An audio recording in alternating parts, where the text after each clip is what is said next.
Hello everyone, hope you all are doing well.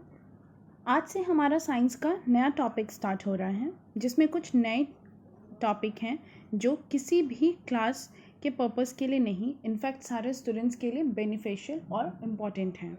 इसमें कुछ topics ऐसे भी हैं जो बेसिक हैं और सबको आने चाहिए। सो आज हम रेस्पिरेटरी सिस्टम से स्टार्ट कर रहे हैं और जिसको हिंदी में हम श्वसन प्रणाली कहते हैं। रेस्पिरेटरी सिस्टम जिसको हिंदी में श्वसन प्रणाली कहते हैं, ठीक है। इस वीडियो में हम लोग रेस्पिरेशन यानी श्वसन तंत्र के बारे में पढ़ने वाले हैं। तो अगर आपको ये वीडियो पसंद आए तो लाइक, शेयर और सब्सक्राइब ज़रूर करिए। तो आइए समझते हैं हमारे रेस्पिरेटरी सिस्टम या रेस्पिरेशन के बारे में। रेस्पिरेटरी सिस्टम में 6 मेन ऑर्गन होता है, ठीक है, जो यहाँ मैंने एक इमेज में आपको दिखाने की कोशिश की है।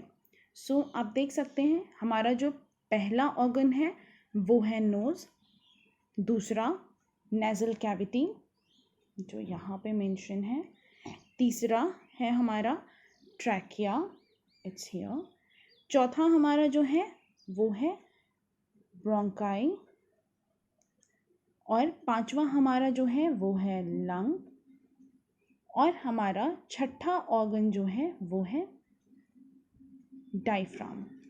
ओके, रेस्पिरेशन जो है वो हमारा स्टार्ट होता है नोज़ के थ्रू, जहाँ से हम ब्रीथ करते हैं। नोज़ में हमारे 2 होल्स होते हैं जिनको हम नॉस्ट्रल्स बोलते हैं। यहाँ से जो एयर है वो हमारे बॉडी में जाता है और नॉस्ट्रल से होकर नॉस्ट्रल से होकर हमारे नेसल पैसेज में जाता है, ठीक है। और नेसल पैसेज के सरफेस पर म्यूकस रिलीज होता है, ठीक है। और ये जो म्यूकस है इसका काम है, जो एयर नॉस्ट्रल्स के थ्रू अंदर आए हैं हमारे बॉडी में, तो ये म्यूकस जो है उसमें रहे जो डस्ट पार्टिकल्स हैं, जो उसमें डस्ट पार्टिकल्स होते हैं, उसको ये ट्रैप करके हमारे लंग्स तक जो है वो प्योर एयर पहुंचाता है, ठीक है। नेसल पैसेज के थ्रू ये जो ब्लू पाइप आपको यहाँ दिख रहा है इसको हम ट्रैकिया बोलते हैं, ठीक है। तो ये ट्रैकिया से होकर जाता है और ट्रैकिया को हम, ये जो यहाँ पे ब्लू पाइप है इसको हम क्या बोलते हैं, ट्रैकिया, और आम बोलचाल की भाषा में इसको हम विंड पाइप या हिंदी में श्वसन नली भी कहते हैं, ठीक है। और जब ये थोड़ा नीचे आता है, जैसे आप देख सकते हैं, तो ये क्या होता है, 2 ट्यूब्स में डिवाइड हो जाता है, ओके। और आपके ये जो दोनों ट्यूब्स हैं इसको हम ब्रोंकाई कहते हैं। क्या कहते हैं, ब्रोंकाई। और जो हमारे लंग्स हैं वो चेस्ट कैविटी में प्रेजेंट होता है और चेस्ट कैविटी और एब्डोमिनल कैविटी एक मस्क्यूलर पार्टीशन से सेपरेटेड होता है, ठीक है। ये जो है ये मस्क्यूलर पार्टीशन है जिससे हमारा चेस्ट कैविटी और हमारा एब्डोमिनल कैविटी जो है वो सेपरेटेड रहता है, ठीक है। और इस मस्क्यूलर पार्टीशन को हम डायफ्राम कहते हैं, ओके।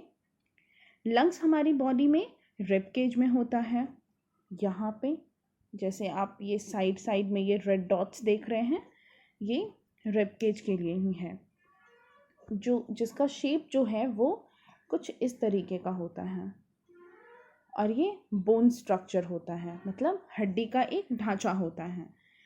लंग्स के अंदर जाने पर ये जो ब्रोंकाई है, ये जो ब्लू जो मैं आपको दिखा रही हूँ, ये जो ब्रोंकाई, ये स्मॉलर ट्यूब्स में क्या होते हैं, चेंज हो जाते हैं या डिवाइड हो जाते हैं। और ये जो डिवाइड होते हैं तो इनको हम ब्रोंक्यूल्स कहते हैं, ठीक है। और ये ब्रोंक्यूल्स क्या करते हैं, हमारे वेसल्स में, हमारे ब्लड वेसल्स में जाकर मिलते हैं थ्रू 1 पाइप, और उस पाइप को हम क्या कहते हैं, उस पाइप को हम एल्वियोलाई कहते हैं, ठीक है।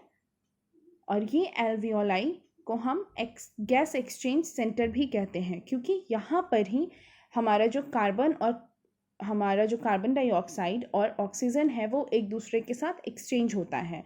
कार्बन डाइऑक्साइड वापस इसके थ्रू नॉस्ट्रल से होते हुए हमारे बॉडी के बाहर चला जाता है, और जो हमने ऑक्सीजन इनहेल किया था वो हमारे एल्वोलाई के थ्रू हमारे पूरे बॉडी में हमारे फैल जाता है ब्लड वेसल्स के थ्रू, और हमें ग्लूकोज के साथ मिलकर एनर्जी देता है। ठीक है, यहाँ पर मैंने कुछ इंपॉर्टेंट पॉइंट्स आप लोगों के लिए नोट डाउन करके रखा है, जैसे मैं पढ़ देती हूँ आपके लिए। Lungs are like sponge, they look small but can take in a lot of air inside them. जो लंग्स हैं ये एक स्पॉन्ज की तरह होता है, ठीक है, और दिखता बहुत छोटा है, लेकिन ये अपने अंदर क्या करता है, बहुत सारे एयर को अपने अंदर ले सकता है। ठीक है, दूसरा जो हमारा पॉइंट है वो है डायफ्राम के बारे में। जो डायफ्राम मैंने आपको, ये आप यहाँ देख सकते हैं, डायफ्राम जो हमारे एब्डोमिनल कैविटी और चेस्ट कैविटी को सेपरेट करता है। ये डायफ्राम जो होता है हमारे लंग्स को हेल्प करता है पंप करने में, और ये हमारी बॉडी का सबसे बड़ा मसल्स भी होता है। ठीक है, तीसरा जो हमारा पॉइंट है ये ब्रोंक्यूल्स के लिए है, जो हमारे लंग्स में करीब 60,000 होते हैं, मतलब 30,000 हमारे लेफ्ट लंग्स में और 30,000 हमारे राइट लंग्स में। ओके, चौथा हमारा जो पॉइंट है वो है एल्वेओलाई के लिए। एल्वेओलाई को हम क्या कहते हैं, exchange centre for carbon dioxide and oxygen, जहाँ से कार्बन डाइऑक्साइड वापस एक्सपेल हो जाता है हमारी बॉडी के बाहर, यानी हमारी बॉडी से बाहर चला जाता है, और ऑक्सीजन हमारे ब्लड वेसल्स में मिलकर ये हमारी बॉडी को ग्लूकोज के साथ रिएक्ट करके हमें एनर्जी देता है।